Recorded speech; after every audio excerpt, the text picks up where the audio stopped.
소원교회입니다. 왜 빌립보서 2장은 왜 제목이 소원교회일까요? 우리 소원교회 시작을 빌립보서 2장으로 시작했기 때문입니다. 우리가 창세기부터 쭉 내려왔어요. 계속 한 장 한 장 넘어오면서 지난주에 이제 빌립보서 1장, 그리고 오늘 2장, 다음 주에 이제 3장, 4장을 같이 할 거예요. 가장 우리 소원교회 정체성이 무엇이냐 꼽아서 보여주려고 한다면 빌립보서 2장입니다. 저와 여러분의 연합의 정체성이 오늘 확인되어지는 시간 되시기 바랍니다. 서론으로 들어갑니다. 우리는 무거운 짐을 가지고 있어요. 우리가 지난주 빌립보서 1장을 같이 나눴습니다. 우리 인생은 고난의 연속이다.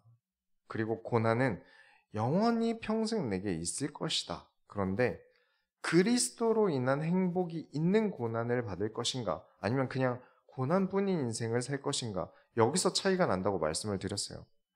인생이 어렵고 힘들다 보니까 많은 사람들이 이 힘든 인생을 좀 끝내고 싶어서, 그렇죠. 나를 힘들게 하는 게 뭐가 있겠습니까? 단언컨대 인간관계가 일보다 힘들어요. 그 외는 다 돈 문제고요. 그걸 아니까 하나님을 믿으면 하나님은 내 아버지 되시니까 내가 바라는 거 다 도와주시고 들어주실 거야. 나는 하나님 자녀니까 우리 회사에서 나만 보면 자꾸 갈구는 상사의 마음을 돌려놓으시든 내쫓아 주시든 해주실 거고, 요즘 내가 대출 승인 심사를 거치고 있는데 이게 꼭 돼야 되니까 하나님께서 도와주실 거야 등등, 나의 어려움을 피할 수 있게 해주실 거라는 생각이 들 수밖에 없어요. 무거운 짐진 자 나에게 오라. 내가 너희를 쉬게 하리라. 이런 구절들로 인해서 교회 다니면 이 어려운 삶이 좀 숨통이 좀 트이지 않을까 생각하게 돼요. 그런데 재밌는 건 무거운 짐진 자 나에게 오라. 내가 너희를 쉬게 하리라. 다음에 뭐라고 하시냐면 나의 멍에를 메고 내게 배우라. 내 멍에는 쉽고 내 짐은 가벼우니라. 그러니까 예수님께서도 짐을 아예 덜어주시지는 않겠다는 거예요. 그 짐 아예 없애주시진 않겠다는 거예요. 그리고 그 무거운 짐을 예수님의 가벼운 짐으로 바꾸는 방법은 예수님을 배우는 겁니다. 예수님을 배우지 않고는, 예수님의 가르침을 따르지 않고는 원래 있던 고난의 짐을 예수님을 따르는 짐으로 바꾸지 못한다는 거예요. 그러니까 교회를 다녀도 예수님을 배우지 못한다면, 하나님의 말씀을 배우지 못한다면 사실 나는 나를 무겁게 하고 있는 그 짐을 계속 들고 있는 겁니다. 바뀌는 게 없다는 거예요. 그러면 예수님을 따르면 뭐가 바뀝니까? 내가 바뀝니다.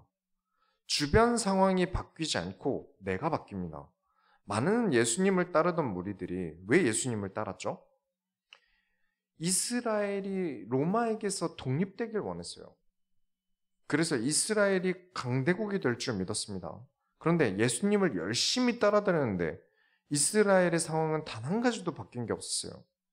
그리고 예수님께서는 자기 자신을 죽음을 이기신 거룩한 몸으로 바꾸시고 예수를 따르던 제자들을 성령 충만한 사람으로 바꿨습니다. 바뀐 건 예수님을 따르고 배우는 사람들이었지, 아무것도 하지 않았으면서 예수님께서 다 해주시겠지, 다 바꿔주시겠지 하던 사람들이 바라던 건 한 개도 바뀐 게 없었다는 거예요. 그래서 지난주 오후 예배 때는 나는 주를 위해서 아무런 노력도 안 하지만 하나님께서 나에게 돈을 주셔야 한다. 나는 나의 아버지시니까 하나님께서 나를 부유하게 하셔야 된다. 나는 하나님 나라의 일을 한 개도 한 게 없지만 나는 하나님 자녀니까 하나님께서 나에게 복의 복을 더해서 다른 사람들과 똑같이 많이 받게 해주셔야 된다. 이런 마인드를 사실 노숙자 마인드랑 똑같이 본다고 저는 말씀을 드린 겁니다. 내가 바뀌지 않는 이상 아무것도 바뀌는 건 없습니다. 내가 바뀌면 이 무거운 짐은 가벼운 예수님의 짐으로 바뀝니다. 내가 바뀌는 게 기도 열심히 해서 막 뭐가 불이 보이고 뭐 환상이 보이고 그렇게 해서 내가 바뀌는 게 아닙니다. 내 수준을 바꿔야 되는 겁니다. 예수님의 가르침은 그 어떤 교수의 가르침보다 더 높은 수준의 가르침입니다. 어느 정도냐? 어떤 가르침도 생명이 되지 못하지만 그리스도의 가르침은 생명이 됩니다. 생명의 말씀이에요. 오히려 수준이 높은 거지 수준이 낮아지지 않습니다. 그런데 나는 안 바뀌겠다면서, 주변 세상들이 바뀌기 바라는 사람들의 수준은 사실 아주 낮은 수준이에요. 그러면 나는 노력하고 내가 바뀌면 하나님은 뭐 하세요? 다 내가 노력해서 된 거 아닙니까? 하나님 믿으나 안 믿으나 소용이 없네요. 어차피 노력하면 된다는 거 아니에요? 거기다 예수님께서도 고난을 주신다는데 나는 지금 삶도 힘든데 오히려 짐을 덜기는커녕 짐이 늘어난다는 거 아닌가요? 여기가 포인트입니다. 이런 생각이 해본 적도 없고 살아본 적 없는데 머리로만 생각하면 이런 결과로 나오는 게 당연한 거예요. 말씀으로 살아가고 말씀으로 도전을 해본 사람들은 알게 됩니다. 나의 노력이 아무것도 아니라고 여겨질 만큼 하나님께서 내 삶에 역사하고 관여하신다는 걸 알게 돼요. 내가 바뀐 것도 맞고 최선을 다한 것도 분명 맞는데 절대 내 최선만으로 될 수 없는 일들을 하나님께서 이뤄가세요. 이걸 살아가며 하나님과 내가 함께하고 동행하는 걸 체험해 봐야만 알 수 있는 겁니다. 그리고 또 한 가지 포인트는 좋은 스승에게 배운다는 게 포인트예요. 제가 좋은 스승이 아닙니다. 앞에 말씀드린 대로 예수님의 가르침은 생명의 말씀이에요. 내 인생에 어떠한 길잡이도 어떤 스승도 예수님보다 더 좋은 길을 제시할 수 없습니다. 그렇게 수준이 올라가면 자, 제가 아령을 10kg밖에 못 든다고 칠게요. 그런데 진짜 열심히 운동해서 30kg를 들게 되면 20kg가 여전히 이전만큼 무거울까요? 그쵸? 이런저런 주변의 문제들에 어떻게 대처해야 될지, 나는 어떻게 살아가야 할지를 가르치신 것이 예수님의 가르침이에요. 그렇게 내 수준이 올라가는데 일타 강사인 예수님의 가르침으로 세상이 주던 무거움을 점점 가볍게 느끼게 되실 겁니다. 그렇습니다. 최고의 가르침인 성경이 지금 우리에게 있습니다. 그리고 우리 소원교회는 이 성경을 가르치는 교회입니다. 행복감은 세로토닌을 올려주는 항우울제 같은 거를 얻을 수 있어요. 맛있는 것을 먹어도 행복감을 얻을 수 있고요. 그런데 하나님께서 인간에게 말하시는 행복은 어떤 호르몬 분비에 의한 것이 아닙니다. 세상이 줄 수 없는 행복. 하나님과 함께하고 함께 나아가는 그 과정과 그 과정에서 오는 깨달음에 의한 행복이에요. 하나님과 함께하지 않고는 받을 수 없는 행복이에요. 오늘 빌립보서 2장 말씀을 통해서 진짜 행복이 무엇인지, 우리 소원교회가 어떤 행복을 지키기 위하여 존재하고 있는지 깨닫게 되시기 바랍니다. 본론으로 들어갑니다. 많은 사람들이 영적으로 영양 불균형에 빠져 있어요. 2장 1절을 보시면 그러므로 그리스도 안에 무슨 권면이나 사랑의 무슨 위로나 성령의 무슨 교제나 긍휼이나 자비가 있거든. 이 한 구절만 가지고 이해하려고 하면 어려워요. 왜냐하면 번역으로 뿐만 아니라 원어로도 이해하기가 어려워요. 그런데 우리가 빌립보 1장을 이해하고 읽어보면 이런 이야기를 하려는구나 알 수 있는 게 뭐냐면 2장 2절부터 4절에 마음을 같이하여 같은 사랑을 가지고 뜻을 합하여 한 마음을 품어 아무 일에든지 다툼이나 허영으로 하지 말고 오직 겸손한 마음으로 각각 자기보다 남을 낮게 여기고 각각 자기 일을 돌볼 뿐더러 또한 각각 다른 사람의 일을 돌보아 나의 기쁨을 충만하게 하라. 빌립보 교회 안에는 좋은 뜻으로 전도하는 사람, 그리스도를 전하는 사람도 있었지만 의도가 있어서 전도를 하는 사람이 있었다는 거예요. 어떤 경쟁에 의해서죠. 집단은 가장 열정적인 분위기로 넘어갑니다. 가장 큰 불에 덮여요.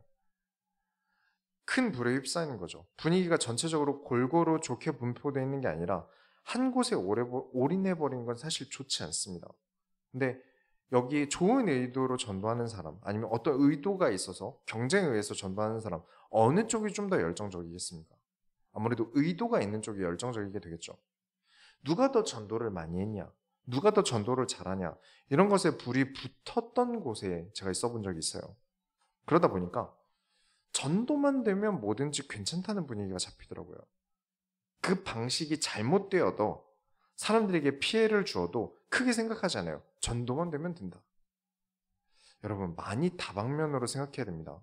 권면과 전도, 사랑과 위로, 교제와 긍휼, 자비, 이 모든 영향을 다 고루 섭취해야 돼요. 근데 이 모든 것은 한 곳으로 방향이 흐릅니다. 전부 어디서 나오는 걸까요?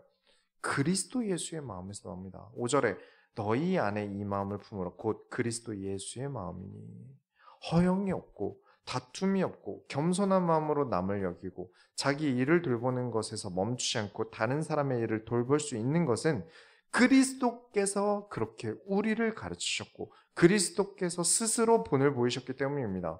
그냥 전도라는 것의 모든 목적을 가지게 되면 그리스도가 이유가 아니라 교회가 커지는 것, 내 세력과 권력을 만드는 것뿐이에요.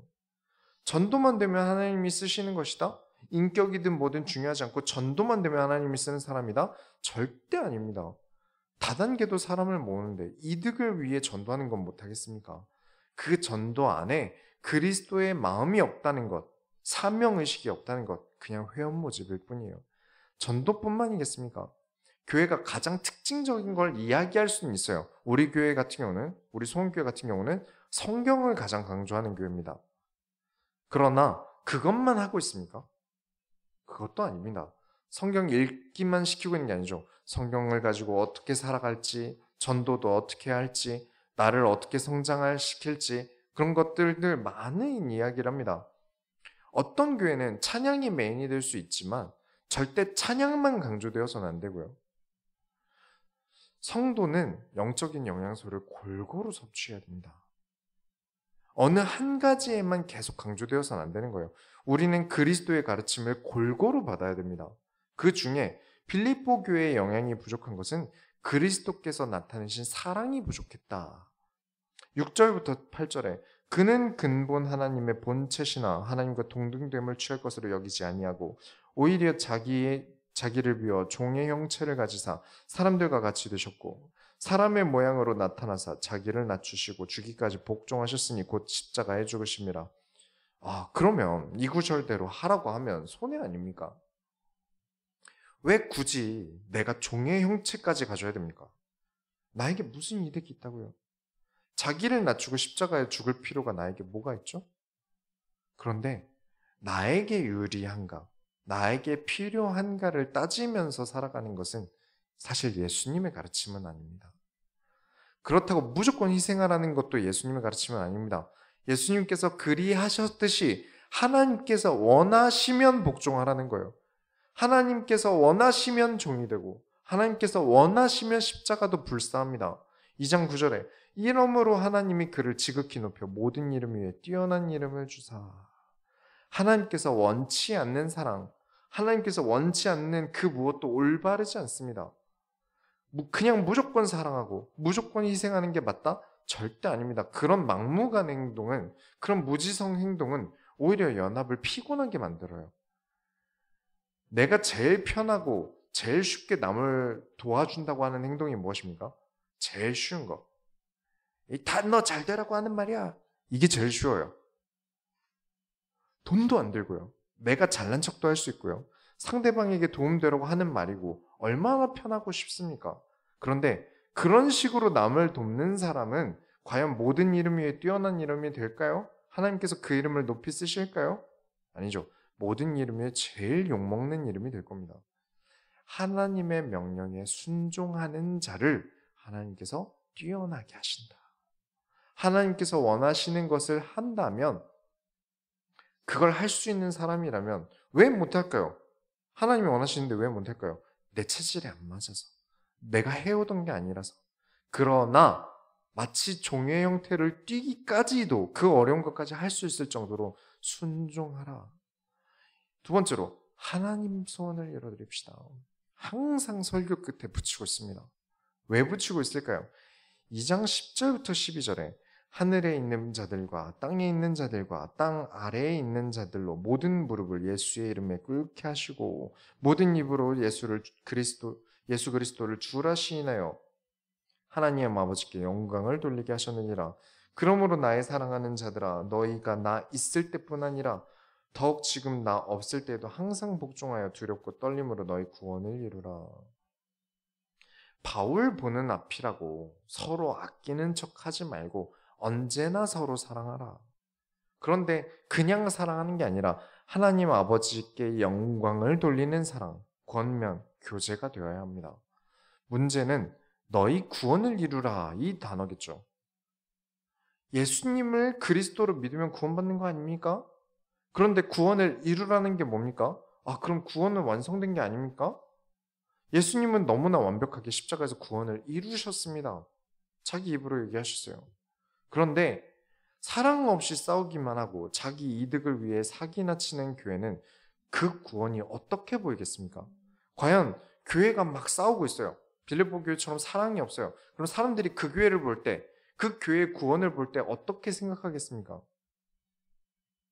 과연 이들로 인해 보여지는 것은 하나님 아버지께 영광 돌리는 예수를 주인으로 모십니까? 아니면 예수를 주라 하는 것은 말뿐이고 전혀 하나님께 영광 돌려지지 않는 것을 보면 그 구원이 어떻게 보이겠습니까? 그 교회가 구원을 소중하게 생각하지 않고 말뿐이지 구원을 쓰레기처럼 다룬다면 그 교회는 구원의 모습을 하나님의 영광이 되도록 다시 일어나가야만 해요. 우리 소원교회는 하나님의 영광이 되는 교회가 되어야 됩니다. 우리 소원교회가 구원을 말할 때 많은 사람들이 싸우지나 말지 무슨 그리스도. 아니 예수 믿는 사람들이 다 저래도 돼? 교회 다닌다는 사람들이 왜 저래?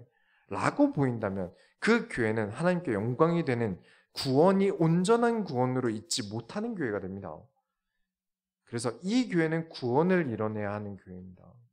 말만 하는 게 아니라 삶에서 그 구원이 하나님의 영광이 되는 교회로 이뤄내야 돼요.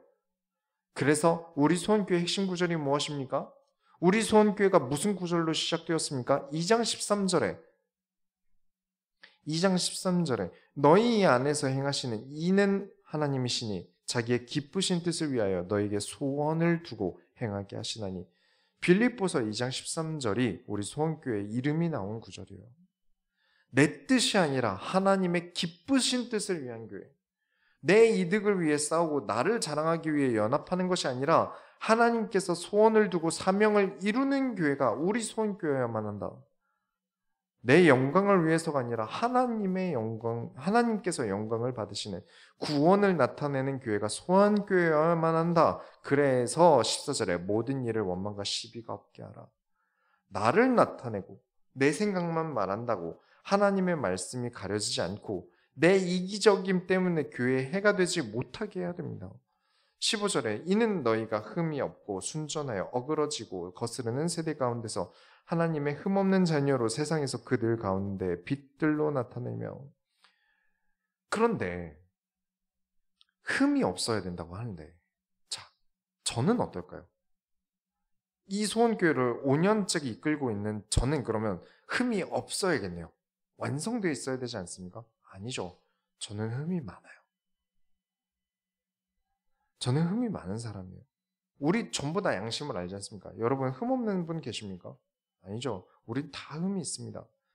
그런데 여러분 플래시뱅, 섬광탄 아시죠? 섬광탄. 플래시뱅 하고 던지면 그 섬광탄을 맞은 사람은 어떻게 됩니까? 눈이 멀어요. 아무것도 볼 수 없게 돼요.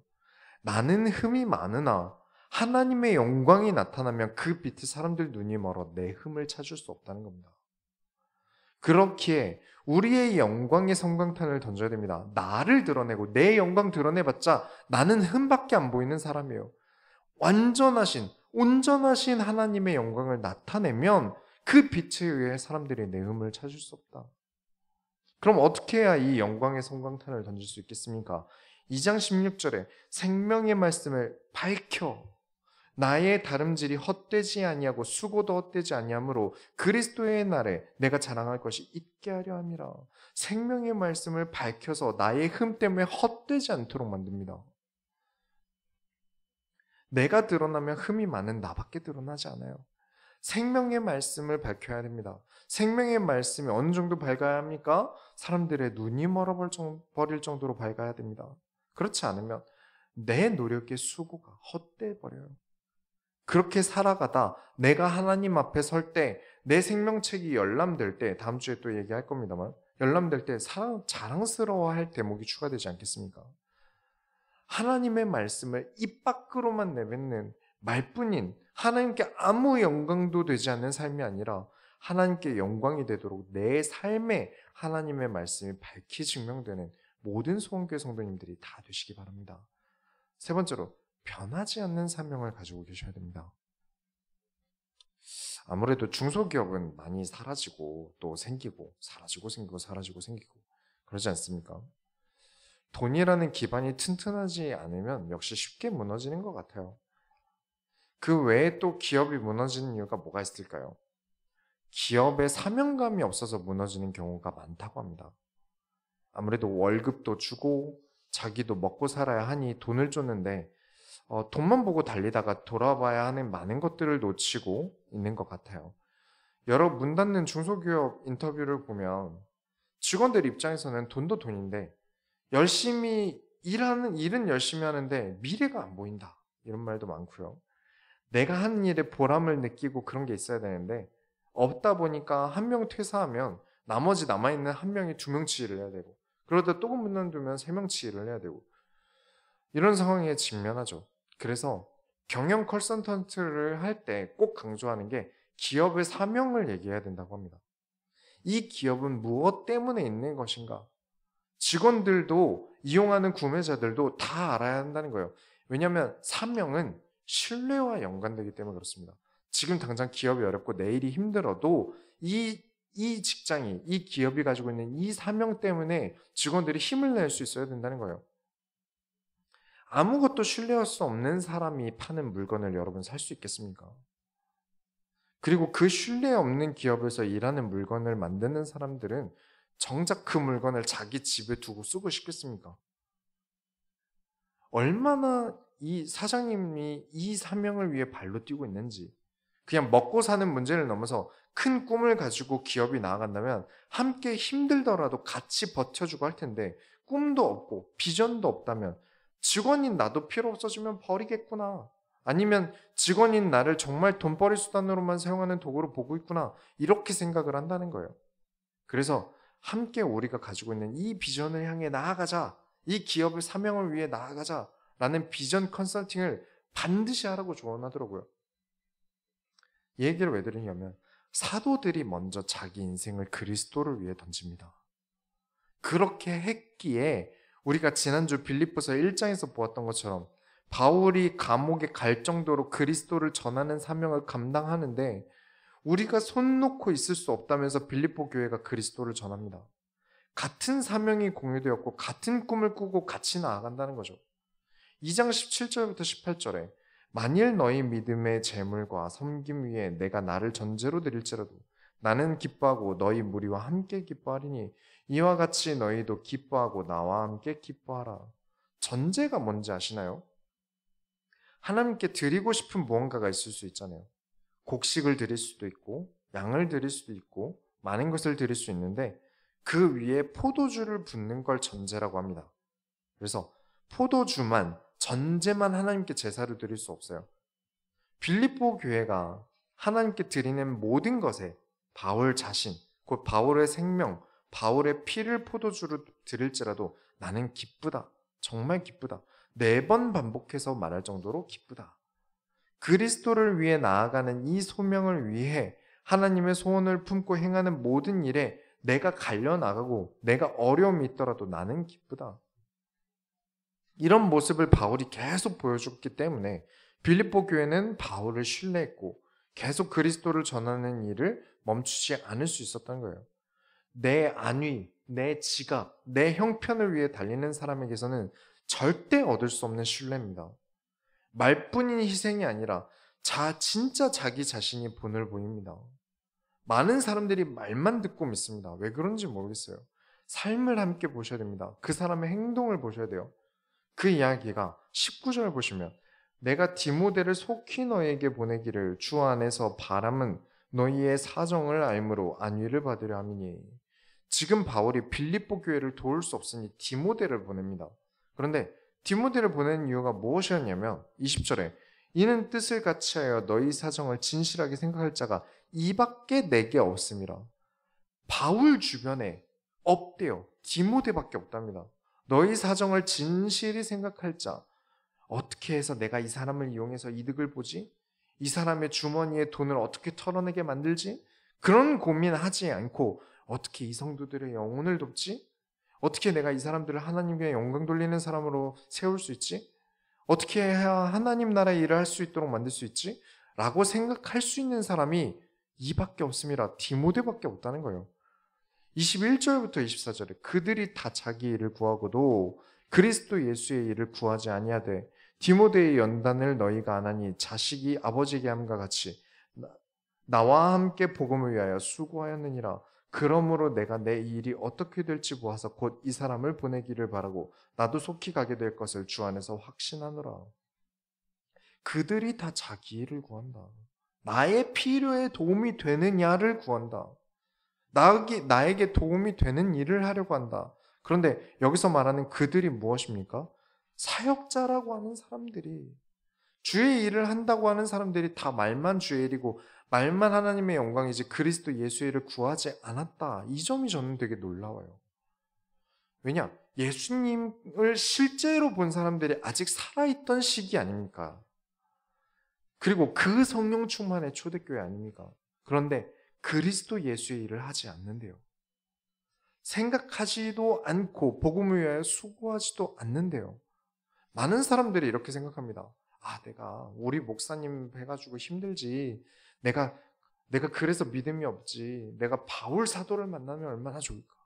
내가 베드로를 만났으면 믿음이 얼마나 컸을까?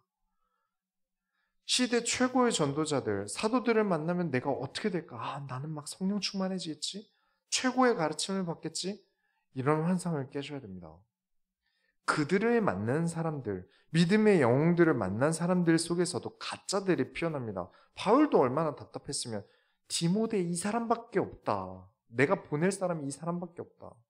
성경에 많은 게 있는데 유독 디모데 이런 사람들 몇 명 안 보냅니다. 집단을 보고 이득을 볼 수 있을 것 같아서 침 흘리고 달려드는 사람들은 굉장히 많았고요. 어릴 때 최고의 전도자라거나 최고의 목사님이라는 분들을 동경하면서 저도 목사가 되지 않았겠습니까? 나도 저 목사님처럼 되고 싶다. 그분들 밑에서 배우면 나도 최고의 목회자가 될 수 있겠지? 그런데 결국 원효대사 해골물이더라고요. 최고의 지식, 최고의 가르침이 지금 여러분, 지금 책상 위에 있습니다. 저의 강대상 위에 있어요. 뭐죠? 성경 안에 있습니다. 최고의 가르침, 예수님의 가르침이 이 성경 안에 있습니다. 사람이 가르칠 수 없는 행복, 사람이 가르칠 수 없는 성령 충만을 하나님께서 성경을 통해서 가르치십니다. 저와 여러분의 사명은 이 성경을 지키는 겁니다. 이 세상이 성경을 버리기 시작하는데 절대 그대로 두어서는 안 됩니다. 많은 교회들이 성경은 필요 없고 기도만 많이 하고 찬양만 많이 하면 된다고 생각하고 살아갑니다. 그렇게 내버려 두어서는 안 되기 때문에 우리 소원교회가 하나님의 말씀인 성경이 얼마나 귀한지 말할 수 있는 등대 같은 교회가 되길 바랍니다. 결론을 내리겠습니다. 세상이 줄 수 없는 것.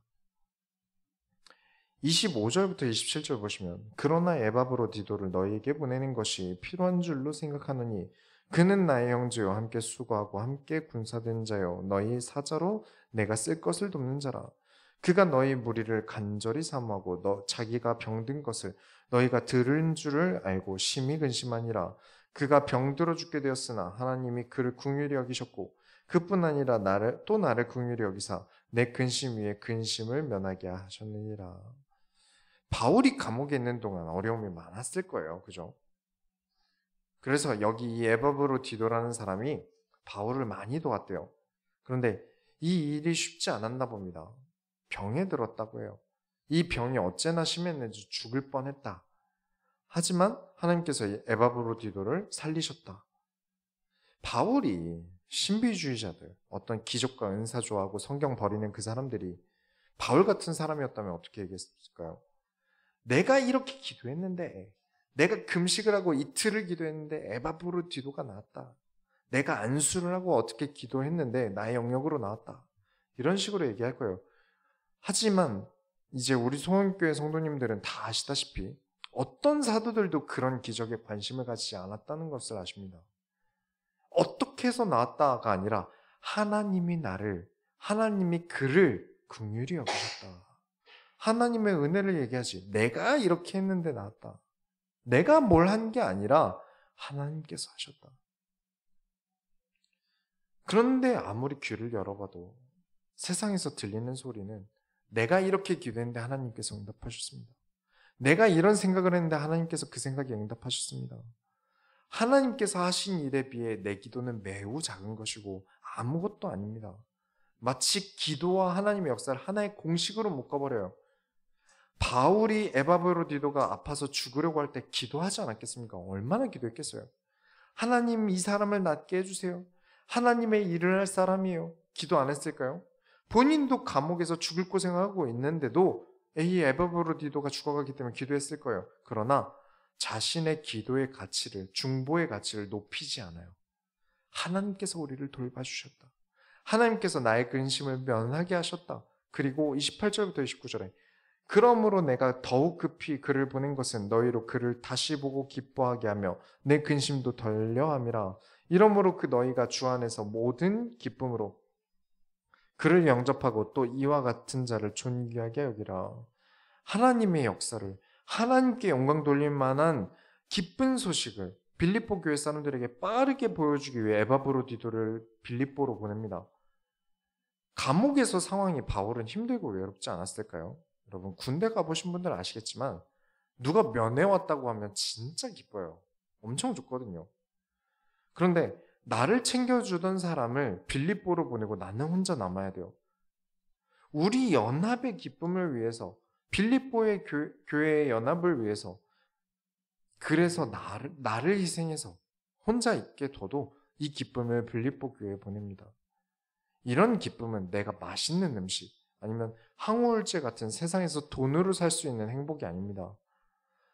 세상에서 물질이나 돈으로 살 수 있는 그런 것이 아니라 살 수 없는, 보이지 않는 하나님과 동행함으로 인해 생기는 행복이에요. 이 기쁨은 하나님과 동행으로만 생길 수 있는 기쁨이며 원래 성경에서 창조할 때부터 인간의 행복은 이것이다 라고 정해두신 유일한 행복입니다. 30절에 그가 그리스도의 일을 위하여 죽기에 이르러도 자기 목숨을 돌보지 아니한 것은 나를 섬기는 이 너희의 일의 부족함을 채우려 함이라. 그리스도로 인한 사명, 이것은 세상이 줄 수 없습니다. 하나님과 동행함으로 살아가는 행복, 세상이 줄 수 없습니다. 교회라는 연합이 하나님 나라의 일을 할 때 흠없는 빛이 되는 일, 세상이 줄 수 없습니다. 우리가 나머지는 다 돈 주고 살 수 있는데 이것만큼은 돈을 줘도 살 수 없습니다.